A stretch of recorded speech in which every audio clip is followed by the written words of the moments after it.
예, 오늘은 제10계명의 7계명, 간음하지 말라 이 말씀을 가지고 말라기서 3장 10절에서 16절, 출애굽기 20장 10절에서 20장 14절 말씀을 우리가 함께 살펴보려고 합니다.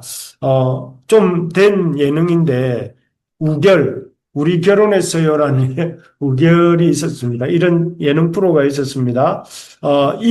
제가 생각하기로는 이 프로를 기점으로 해서 약간 이 결혼이 하나의 예능 프로로 등장하기 시작했던 게 아닌가 그런 생각이 듭니다. 그래서 요즘 자라나는 아이들이나 청년들은 이렇게 결혼에 대해서 쉽게 좀 생각하는 것 같습니다. 그냥 테레비 프로처럼 이렇게 만나고 그렇게 살면 되는 것으로 생각하고 또 이렇게 그 프로그램이 끝나면 그냥 끝나는 것처럼 생각하는 결혼의 어떤 보이지 않는 면은 잘 못 보고 그렇게 잘하고 있는 것이죠. 그래서 TV를 통해 가지고 그런 결혼이나 이런 것을 배우기 때문에 얼마 전에 이 중앙일보에 이런 기사가 났습니다. 인구 절벽 끝에 서다 2030 5명이 이제 토론을 하는 그런 것을 이렇게 기사화했는데요.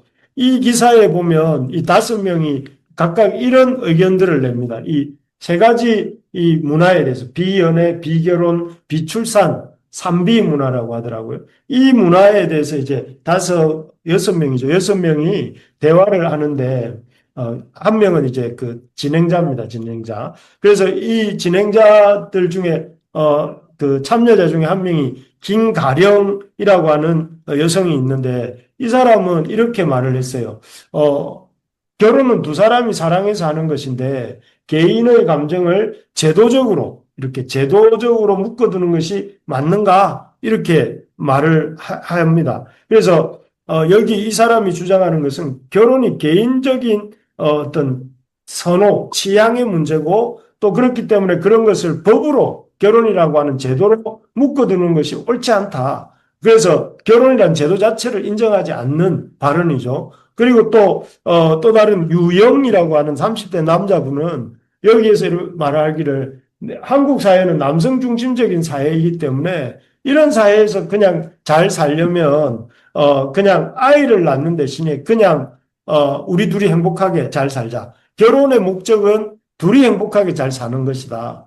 물론 맞는 부분도 있는데 그게 전부일까? 결혼의 전부는 아닌데 둘이 행복하게 사는 게. 그리고 또 한 분은 김다이애나라고 하는 33세 여성분인데 이분은 주장하기를 결혼하면 희생해야 하니까 그런 희생이 싫다고 하면서 내 자신을 더 희생하고 싶지 않다. 그래서 나는 결혼하지 않겠다. 이런 말 많이 듣습니다. 그래서 굳이 나 혼자 사는 것도 힘든데 또 배우자를 맡고 또 자녀를 낳아서 거기까지 내가 껴안고 부담을 이렇게 져야 될 이유가 뭐가 있느냐. 이렇게 말을 한다는 거예요. 어떻게 보면 좀 그럴듯한 말인 것 같아요. 그런데 부담으로만 결혼을 생각하는 것이죠. 그리고 이제 이재황이라고 하는 이 남자분은 38세인데 여기도 앞에서 말했던 것 그렇게 하고 비슷한데 책임 부담이 삶에 있어서 큰 것부터 포기하게 되는데 첫 번째가 출산이고 두 번째 애를 낳으면 애를 양육해야 되는 그 부담이라는 거죠. 그리고 두 번째가 그런 걸 만드는 결혼이 부담이고 또 그 결혼을 하게 만드는 연애가 부담이다. 아주 이렇게 그렇게 말하는 남성. 뭐 이렇게 해서 뭐 뒤에 한 분 더 있는데 이런 사람들의 얘기를 쭉 들어보면 인터뷰의 내용을 한번 정리를 해보면 그런 것 같습니다. 배우자나 자녀를 위해서 결혼이라는 제도를 통해서 내가 희생하고 싶지 않다. 굳이 내가 나 자신도 힘든데 누군가를 위해서 희생해야 되는가? 이런 것이고, 또 결혼은 개치다. 개인 취향이다. 아까 말했지만, 내 개인의 감정인데 왜 결혼이라는 법적 제도를 가지고 묶어두느냐. 이렇게 생각하는. 결혼을 어떤 개인의 감정이다. 이렇게 감정 문제고 개인사다. 이렇게 생각하는. 그리고 세 번째는 미래가 불확실한데 가정을 꾸리는 것은 좀 안 맞다. 굳이 그래서 결혼에 대해서 이런 생각들이 있습니다. 그래서 이런 인터뷰 내용들에 대해서 한번 생각을 해보면, 우리 상황이 이 미래가 불확실하기 때문에 또 결혼을 못하겠다 이렇게 말했던 거기에 대해서 정말 그렇게 우리가 살고 있는 사회가 결혼을 해서 가정을 꾸려나가기 어려울 만큼 절망적인가? 그러면 어떻게 결혼을 하고 사시는 분들은 어떻게 사는가 절망적이라면 결혼해서 살면 살수록 더 힘들어져야 되는데 정말 그런가? 이런 질문 한 가지. 두 번째는 정말 그것이 개인의 문제일까? 하고 싶으면 하고 안 하고 싶으면 안 해도 되는 게 결혼일까? 이런 생각이 많습니다. 젊은이들에게는 뭐 삼비라고 했지만 삼포 이런 말도 있잖아요. 결혼 포기, 연애 포기, 출산 포기 이런 것들이 정말 개인 그게 내가 해도 되고 안 해도 되는 선택이 나한테 있다고 생각하는 게 정말일까? 그리고 결혼 출산이 과연 너무 희생만일까? 책임을 져야 되는 일이기만 한 걸까? 요 세 가지 질문에 대해서 이제 한번 오늘 말씀을 중심으로 한번 생각해 보려고 하는데요. 첫째는 결혼은 그냥 개인적 감정의 문제라고 생각하는 것에 대해서 답을 주면 결혼은 하나님의 작품이에요. 이건 저도 여러 번 얘기했고, 저번에 우리 서상복 목사님 모셔가지고, 이렇게 하나님 나라를 이루는 연애와 결혼 특강하시면서 하신 말씀인데, 결혼은 하나님의 작품이라는 거예요. 하나님의 작품. 이거는 뭐 어떤 개인의 취향의 문제가 아니라는 거죠. 그래서 여기 보면, 그 당시에 이 유다 남자들이, 이렇게 외국 우상을 섬기는 여자들과 결혼하는 일이 많았어요. 그 말라기 선지자가 살던 시대에. 그래서 이제 그것을 이렇게 표현을 어떻게 하느냐 하면은 11절 앞부분에 보면 노란색으로 그들은 여호와께서 역겨워하시는 일을 이스라엘과 예루살렘에서 저질렀다. 하는데 그러면 여호와께서 역겨워하시는 일이 뭔가 하면은 유다 남자들이 외국 우상을 섬기는 여자들과 결혼한 일이다. 이렇게 비유를 하고 계세요. 그래서 아마 그 유다 남자들이 보기에 이방 여자들이 좀 더, 어떻습니까? 이렇게 예뻐 보이고, 막 꾸미는 것도 많이 꾸미잖아요. 유대인 여자들보다는 잘 꾸미고 있고, 또, 요즘도 뭐 저도 제가 그런 걸 많이 봐서 그런지 모르겠지만 유튜브에 보니까 국제 결혼들이 참 많더라고요. 이런 것들처럼 그 시대도 그런 게 많았던 이유가 그 외국인들의 어떤 그 모습에 끌리기도 하고 그런데 이제 보니까 다 대부분 요즘 제가 옛날 흘러간 유튜브인데 러브 인 아시아라고 하는 프로가 있더라고요. 거기 보면은 그 우리나라 남성들이 이 동남아시아나 뭐 이런 아시아의 여성들하고 결혼을 해가지고 단란한 가정을 이루고 사는 모습을 그리고 있는데 좀 다 좋은데 한 가지 아쉬운 점이 뭐냐면 그 여성들이 다 종교가 달라요. 인도에서 온 사람은 힌두교를 믿고 또 저기 인도네시아에서 온 사람은 그 이슬람을 믿고 또 어떤 그 몽고나 중국에서 온 사람들은 그 나라의 무속신앙을 믿더라고요. 그러니까 저분들은 그러면 저 아내가 그래서 그 아내의 집을 방문하면 그 아내의 그 신앙의 그 어떤 신들을 모시는 신전에 가서 막 빌고 그 자녀들도 그 앞에 막 비는 모습인데 그것처럼 당시 유다의 남자들도 외국 우상을 섬기는 여자들과 이렇게 가정을 이루는데 그것이 하나님이 보실 때는 하나님이 참 안타깝게 여기시는 일이다. 그런데 왜 그러면 하나님 역겨워하시는가 하면은 결혼 제도를 만드신 분이 하나님이기 때문에 그렇습니다. 그러니까 하나님이 만드셨기 때문에 하나님의 뜻대로 결혼을 해야 하나님이 그 만드신 결혼 제도가 주는 복을 누릴 수 있다는 것이죠. 그래서 성경에 보면 하나님이 아담을 취하시고 그 갈빗대 하나를 취하셔서 여자를 만드시고 아담에게 이끌어 오셨다 하면서 결혼 제도를 시작하실 때 하나님이 어떻게 시작하셨는가 하는 것을 보여주고 계세요. 그래서 사실 이런 그림을 그대로 보여주는 게 예식장입니다. 예식장. 여러분 요즘은 이렇게 예식을 잘 안 하더라고요. 가면은 줄에도 없고 신랑 신부 사회자 한 사람이 나와가지고 막 신랑도 춤추고 뭐 신부도 춤추고 막 그렇게 하는데 조금 연식이 있는 분들은 알겠지만 옛날에는 다 이렇게 결혼식을 했습니다. 여기 보시면 주례가 먼저 나와 있습니다. 주례가 먼저 나와 있고, 그 다음에 신랑이 등장해서 그 앞에 가서 있고, 그리고 그 이어서 신부가 이제 그 아버지의 손을 잡고 이 붉은 카페트를 밟고 흰 옷을 입고 나오는 장면이 있습니다. 이 장면이 바로 창세기 2장에 나오는 장면이에요. 뭐 하나님이 먼저 계셨고 그 하나님이 남자를 먼저 지으셨잖아요. 그게 신랑 입장입니다. 그리고 그 남자를 먼저 세우신 후에 그리고 난 뒤에 남자의 갈빗대를 하나 취하셔서 여자를 이끌고 오시잖아요. 그게 신부, 아버지의 손을 잡고 등장하는 신부의 모습입니다.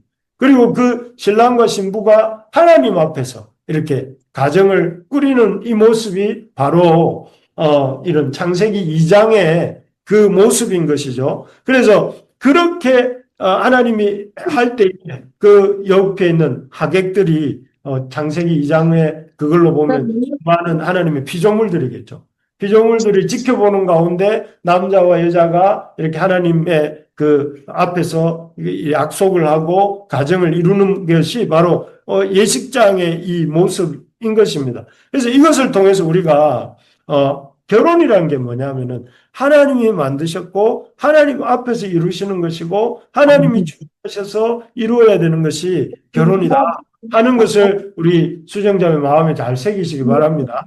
그래서 결혼을 이렇게 그 어떤 내 개인의 선택을 해도 되는 문제 또는 안 해도 되는 문제가 아니라 이것은 하나님이 특별한 경우를 제외하고는 다 가정을 이루는 것이 하나님의 뜻인 것입니다. 그래서 이걸 무시했던 사람들이 성경에 등장하는데 누구냐면은 이 노아 시대의 그 사람들입니다. 노아 시대의 사람들이 어떻게 했습니까? 노아 시대의 사람들이 우리 노란색 글씨 있는 부분을 한번 읽어봅시다. 시작. 자기들의 마음에 드는 여자를 아내로 삼았다.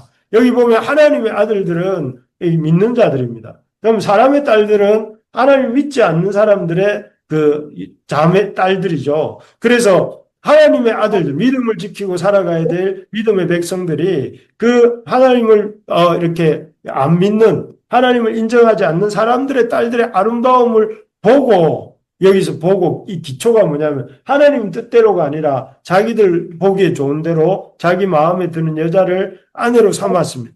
그 결과 이 참 우리가 알고 있는 것처럼 큰 세상에 혼란이 왔고 나중에는 그 홍수로까지 이어지는 것들을 보게 되지요. 그래서 눈에 보기 좋은 대로가 아니라 하나님 보시기 좋은 대로 가정을 이루어야 된다 하는 것을 여기서 볼 수가 있습니다. 또 대표적인 사람이 삼손입니다. 이 사람 역시 눈에 보기 좋은 대로 이렇게 배우자를 찾았어요. 그 부모님은 삼손이 원래 나실인이었기 때문에 이 이스라엘 백성 가운데 참한 처자를 만나기를 원했지만 그러나 삼손은 그런 부모님의 말을 이렇게 듣지 않고 어떻게 했느냐 하면은 자기가 이렇게 다니다가 보기 좋은 여자들 딥나라는 곳이 블레셋 땅인데 블레셋 처녀를 보고 그가 마음에 들어서 처녀에게 장가를 들어요. 부모에게 알리지도 않고 그리고 그 결과 이 삼손은 엄청난 힘을 갖고 전에도 말씀드렸지만 삼손이 만약에 제대로 하나님 앞에 살기만 했다면 다윗을 능가하는 그런 위대한 이스라엘의 리더가 됐을지도 몰라요. 키도 크고 이 힘도 세고 아주 머리도 영리하고 그리고 대단한 그런 능력을 갖고 있는 사람이 삼손이었거든요. 그런데 놀랍게도 이 삼손은 그 좋은 그 하나님 주신 달란트를 또 재능들을 어떻게 어디에 썼냐면 자기 눈에 보기 좋은 대로 사용했다만 그 결과 삼손은 우리가 잘 아는 것처럼 그 대단한 능력에도 불구하고 그 마지막에는 블레셋 사람들의 조롱을 받으면서 다곤 신전에서 물론 그 다곤 신전을 무너뜨리면서 2,000명이 넘는 블레셋 사람들을 죽게 만드는 결과적으로 블레셋의 힘이 약해지고 이스라엘이 블레셋으로부터 이렇게 독립을 얻도록 도움을 주긴 했지만 어쨌든 그 개인적인 인생으로 볼 때는 참 슬픈 최후를 맞게 되죠. 이런 걸 보면서 여러분 결혼을 이런 개인적인 계치의 문제, 줄여서 하는 말이지만 개인적 취향의 문제로 생각하면 안 된다. 결혼은 하나님이 주신 작품이고 하나님의 뜻대로 해야 그 결혼을 통해서 우리가 누릴 수 있는 참 이 복을 누릴 수 있다는 거죠. 그래서 우리가 꼭 명심해야 될 것이 결혼을 하나님의 뜻 안에 이미 결혼하신 분들은 결혼을 가정을 하나님의 뜻대로 운영하려고 이렇게 고민하고 어떻게 하면 그렇게 할 수 있을까 이렇게 생각을 하셔야 되고 아직 결혼을 하지 않은 분들은 결혼을 하나님 뜻 안에서 하나님의 그 원리대로 살아야 되겠구나 하는 생각을 하면서 이렇게 결혼을 준비하셔야 된다 하는 것입니다. 두 번째로 아까 그 인터뷰들의 사람들의 말을 보면 개인적인 취향이고 또 이 결혼은 목적이 둘이 행복하게 살기 위한 것이다. 둘이 행복하게 살기 위한 것이다. 아까 말했잖아요. 이 가부장적 사회에서 어떻게 우리 둘만 행복하게 살자. 자녀 같은 거 생각하지 말고 그렇게 말을 했는데 그 사람의 말에 대해서 우리가 결혼의 목적이 과연 그런 것인가? 그냥 둘이 행복하기 위한 것인가? 아니고 성경은 결혼의 목적이 경건한 자식을 얻고자 합니다. 약간 뭐 너무 결혼을 너무 단순화한 거 아닌가 이렇게 생각하기 쉽지만 이 말 속에 두 가지 의미가 있어요. 경건, 자손 이런 의미인데요. 여러분 결혼의 제도에 있어서 하나님이 이렇게 그 결혼 제도를 통해서 의도하시는 게 뭐냐면은 여기 말라기서에서 분명하게 하나님이 오직 하나 영이 충만하였으나 오직 하나를 만들지 아니하셔 어찌하여 하나만 만드셨느냐 이는 경건한 자손을 믿음 안에서 한 가정을 이루고 그 결혼한 배우자와 이렇게 회로 이렇게 가정을 꾸려가는 목적이 뭐냐 경건한 자손을 얻고자 한다 하는 것입니다. 참 그렇죠. 그러니까 이 목적은 어떻게 보면 한마디로 이렇게 설명도 할 수 있습니다. 결혼의 목적은 첫 번째 경건입니다. 하나님의 뜻을 이루어가는 거예요. 여러분 기억나십니까? 하나님이 주신 두 가지 큰 사명이 뭐였습니까? 첫째는 창조 사명, 그죠? 그 문화명령이라고 하죠. 생육하고 번성하여 땅에 충만하고 땅을 정복하라 하셨잖아요. 생육 번성 땅에 충만하는 그것을 이루는 첫 번째가 뭐냐면 가정이에요, 가정. 그래서 결혼의 첫 번째 목적은 무엇이냐면 행복하게 사십시오만 주례사가 말을 하면 그 틀린 거죠.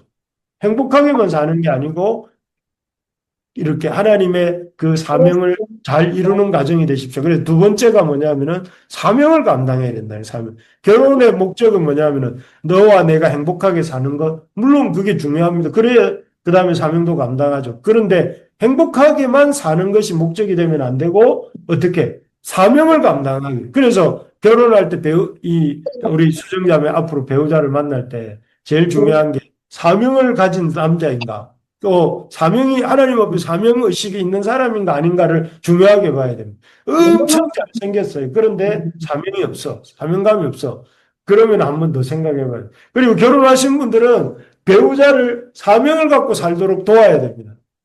당신 인생이 그냥 이렇게 왔다 가는 게 그 당신 인생의 목적이 아니고 하나님이 주신 사명이 있어 당신에게도 이렇게 남편을 아내를 그렇게 사명을 갖도록 자꾸 이렇게 말해주고 격려를 해줘요. 그러지 않으면은 나이가 들수록 뭐가 생기냐면은 인생이 허무해집니다. 사명을 감당하는 인생으로 살지 않으면 나이가 들수록 아무것도 뭔가 없어지는 것 같은 그런 생각이 들거든요. 그래서 여러분 꼭 중요한 게 뭐냐면 결혼은 목적이 있다. 결혼의 목적이 있는데 그것은 경건 하나님 앞에 이렇게 깨어있게 만들고 하나님 주신 사명을 감당하는 것이다. 그리고 행복입니다. 그 다음에 그렇게 살 때 행복은 사명 감당해서 온다. 이게 성경이 말하는 거예요. 사명이 없으면 행복은 없다. 그래서 우리가 사명을 가지고 있다는 게 참 복입니다. 여러분, 하나님의 몸된 교회를 세워가는 것, 이거 부담인 것 같지만 사실은 행복한 거예요. 여러분, 또 내가 주님 말씀대로 내가 그 말씀을 주님 말씀이라고 생각하고 받을 수 있는 주님이 계시다는 게 이게 행복한 거예요. 우리가 섬길 주님이 있다는 거. 그래서 이 결혼의 목적이 있다. 이 세 가지 잘 마음에 새기고 결혼을 생각할 때 하나님 제가 사명을 감당하는 결혼을 할 수 있게 해주시고 이미 결혼하신 분은 우리 가정이 사명을 잘 감당하는 가정이 되게 해주세요. 그리고 우리 가정이 참으로 하나님 안에서 다른 사람들을 이 땅에 하나님의 나라를 세워가는 가정이 되게 해주세요 하고 기도하셔야 됩니다. 그래서 이 두 사람을 한번 보십시오. 많이 들어보셨겠지만 조나단 에드워즈와 맥스 주커라고 하는 사람이 있는데 이 두 사람 동네 친구였다고 해요. 그런데 조나단 에드워즈는 이 이제 조사할 당시에 약 873명의 한 4대인가 5대를 이렇게 했는데 그 몇 대를 하니까 873명의 자손이 있는데 그중에 대학 총장 12명, 교수 65명, 의사 뭐 60명, 성직자 100명, 군인 75명, 저술가 80명 쭉 이렇게 나와요. 근데 이 맥스 주크는 술 주정뱅이였다고 해요. 젊은 시절부터 알코올을 사랑해가지고 알코올과 함께 버타며 인생을 살았는데 그 후손은 1292명인데 이 같은 시점인데 조사를 해보니까 유아 사망 309명, 직업 거지가 직업인 사람이 310명, 불구자 440명, 매춘부 50명, 도둑 60명, 살인자 70명. 이 가정, 두 가정이 딱 있는데 하나는 믿는 사람의 가정과 믿지 않는 사람의 가정이 있었고 자손이 나왔는데 그 결말이 너무 천지차이인 거죠. 결혼의 이 목적을 잘 알고 이렇게 사는 사람의 가정이 맺는 열매와 그냥 결혼을 그런 의식 없이 결혼 생활을 한 사람, 물론 다 그런 건 아니겠지만 이 사람 특별히 문제가 많은 가정이긴 한데 대체적으로 이 천지 차이가 나는 거예요. 그래서 명심을 하셔야 됩니다. 이미 결혼하신 분들은 우리 가정이 하나님이 주신 사명을 감당하는 가정으로 살아야 되겠다. 이런 분명한 의식을 가져야 되고 또 결혼을 하실 분들은 이 사명을 가진 남편 또 내가 사명을 가진 이 여자 배우자 아내가 되겠다 하는 그런 단호함을 가지시고 열심히 가정을 꾸려가셔야 됩니다. 그렇게 할 때에 우리에게 이런 참 복된 우리 지금 내가 속해 있는 이 가정이 복된 가정이 되고 또 내가 이룰 가정이 하나님이 축복하시는 가정이 될 줄로 믿습니다. 그래서 이 다음에 그러면 우리는 어떻게 결혼을 준비할 것인가? 요거는 다음 주에 얘기하도록 하겠습니다. 너무 길게 얘기하면 여러분들 이 집중력이 좀 떨어질 수 있으니까 기대감을 가지고 이렇게 준비는 해왔지만 한 가지만 딱 얘기를 할게요. 그런 이 가정을 이루기 위해서 가장 중요한 것이 당시 말라기 시대 사람들이 그렇게 하나님이 역겨워하시는 믿지 않은 다른 신을 섬기는 여성들과 가정을 이루었던 이유 중에 하나가 그 자기들이 좋아하는 여성으로 이렇게 아내를 삼았던 이유가 뭐냐면은 여기 7절, 8절 우리가 오늘 읽지는 않았지만 여기 이 사람들에게 예배가 무너져 있었던 것을 볼 수가 있습니다. 하나님 앞에 예배하러 나오는데 어떻게 나왔냐면 더러운 떡을 하나님 앞에 드려야 될 재물을 깨끗하고 흠없는 것으로 준비해 오는 것이 아니라 하나님이 어디 계셔 하면서 예배는 드리지만 하나님은 믿지 않는. 그래서 더러운 떡을 드리면서 마치 하나님은 좋은 걸 드리는 것처럼 하고 또 여기 보면 희생제물도 눈먼 희생제물과 저는 것 병든 것을 갖다 드리면서 이거는 사람들도 총독에게 드리면 총독도 받지 않을 그런 제물을 드리면서 자기는 하나님 앞에 아주 값진 것을 드렸다는 식으로 이렇게 자기 스스로 생각을 했던 것 같아요. 그러니까 결국은 이게 뭡니까? 예배가 무너져 있었던 것이죠. 이 예배가 무너지니까 뭐가 무너지느냐 하면은 이런 결혼에 대한 바른 가치도 무너져요. 결혼이 사명을 감당하는 것이 되어야 되고 하나님 앞에 경건한 자손을 얻기 위해서 신앙을 물려주기 위한 그런 공동체가 되는 것이라는 것도 무너지고 그리고 그 안에서 그런 참 행복을 누리는 것도 무너지게 되는 이유가 뭐냐면 예배가 무너졌기 때문에. 그래서 여러분 여기 수요 기도에 나오신 여러분들은 참 예배를 소중하게 생각하는 사람들인데 하나님 앞에 이 예배 드리는 자리를 소중하게 생각해야 됩니다. 그래서 전에 주일날에도 말씀드렸지만 훌륭한 선수가 되기 위해서는 운동의 기본기를 잘 다져야 되고 좋은 건물을 짓기 위해서는 기초를 잘 튼튼하게 해야 되고 게임을 잘하는 사람이 되려면 게임의 법칙을 잘 알아야 된다고 그때 말씀드렸지 않습니까? 마찬가지입니다. 하나님의 백성으로서 경건한 가정 또 경건한 인생을 살려고 할 때 가장 중요한 것이 개인적인 경건의 예배로서의 큐티와 또 하나님 앞에서 드리는 공예배 이 두 가지를 잘 들으셔야 됩니다. 그래서 이걸 가볍게 여기지 말고 더러운 떡, 눈먼 희생제물, 또 병든 것을 드리지 말고 가장 좋은 것. 아까 어떤 분이 왔다가 자매가 왔다가 일이 많아서 갑니다 이랬는데 제가 그 자매님한테 그래 얘기했습니다. 바쁘기 때문에 하나님 앞에 기도해야 됩니다. 일이 없으십니까? 일 없으십니까? 다 일이 많잖아요. 지금 마음속에 예배들이 앞에 말씀 듣고 있지만 지금 해야 될 일들이 머릿속에 가득해. 집에 가면 이것도 하고 저것도 하고 저것도 해야 되는데 이런 마음들이 다 있어요. 그렇기 때문에 하나님 앞에 예배를 드리는 거예요. 이런 마음으로 해야지 내가 바쁜 일 다 처리해 놓고 시간이 되면 하나님 앞에 예배하겠다. 그 말은 다르게 말하면 하나님보다 그 일들이 더 중요하다. 이렇게 생각하는 것이고 그렇게 살면 결국 그렇게 된다는 거예요. 하나님보다 그런 세상, 자기 그 일이 나쁘다는 것이 아니라 그 일에 매여가지고 살다 보면 결국 이런 더러운 떡을, 뭐 이렇게, 이건 너무 실제적인 사건이지만 하나님 앞에 그냥 짜투리 시간만 드리면서 하나님을 예배하게 된다는 것. 그래서 여러분 이 바른 결혼을 위해서 오늘 한 가지 여기까지만 얘기하면 바로 우리가 하나님 앞에 그 예배의 삶을 무너진 예배부터 바르게 세우는 것이 필요하다는 것입니다. 그리고 그 이어서는 다음 주에 한 번 더 얘기하도록 하겠습니다. 우리 말씀을 생각하면서 이 시간 같이 한번 기도